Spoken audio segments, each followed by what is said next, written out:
Hello guys, welcome to the Baseball New South Wales tip of the week.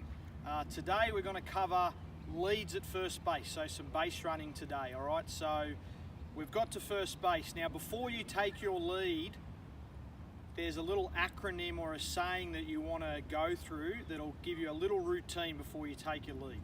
Alright, and the acronym is BOSO, B-O-S-O. So B stands for ball. Always know where the ball is, okay? This first O is for outs, okay? You should always know the amount of outs there are already in the inning, okay? Tip for you coaches, if you're a first base coach, always make sure you remind your player at first base how many outs there are. S is for signs, okay? Make sure that you get your signs off your third base coach, okay, before you take your lead. The last O is for outfielders. Once you get your signs, you need to check the depth and the alignment of the outfielder so that you can get a better read when a ball's hit to the outfield. Okay, so before we take your lead, you want to go through that little acronym, that little routine known as BOSO, all right, every single time that you reach first base, second base, or third base, all right?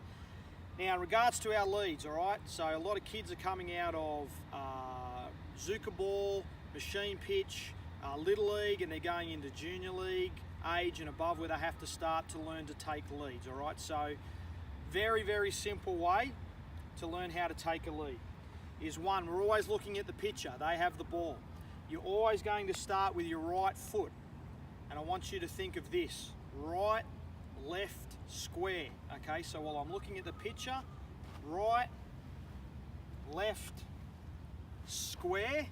Once I've squared up, I take one shuffle, okay? Now this is my primary lead, okay? So I'm in a position here where I'm off the base, okay? Obviously off the base, I can get back to first on a pickoff attempt, but I'm also in an aggressive enough distance to where I can take second base on a ball in the dirt or I can steal second, okay? So I'll go through that again for you. Left foot on the base, you've checked your outfield, you're looking at the pitcher, right, left, square, shuffle. Now once the pitcher comes set, you can take another little jab step, okay? Now from here, I'm at a distance to where if I take a step back and a full length dive, I'm gonna get back to the base, okay? But I'm also at a distance to where if a coach gives me the steal sign, I can steal, all right? I've got a good aggressive lead and I can steal second base, all right? Last thing, the quickest way between 2 points is a straight line. So when we take our lead, it's important that we take our lead straight down the line. So you'll notice here, while I've been taking those leads, I have a line here as a guide. So when I take my lead, I want to take my lead straight down the line, because now that puts me in a position where I am able to create the shortest distance between me and second base, all right? If I was to take my lead way here off the back, this distance is now increased. If I take my lead way here in the front, this distance is now increased. But by taking my lead on the baseline, I'm now at a point where I've created the shortest route to second base, which is a straight line, okay?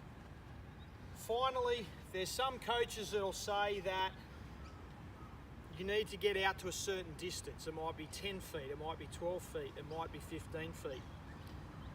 The problem with that is that every single person's different. We have different heights. Myself, I'm 5'8", I'm short. You might have base runners that are 6'10". Their steps are gonna be different, all right? So that's why we use this technique.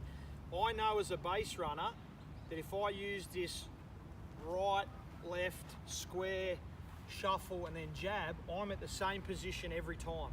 From here, with my body height, I can take a step and dive back to first base and get back to first base safely, okay? My lead using that technique is obviously going to be shorter than if I was 6'10" and my steps are longer, right, left, right, shuffle. A 6'10" guy might be able to get out here. Okay, so that's the reason why we use that technique. It puts us in the same position every time.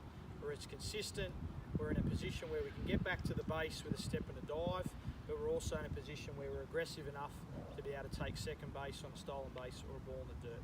Okay? Hope you enjoy this tip. Hope you've enjoyed our tips so far. Thank you for your support, and best of luck with this.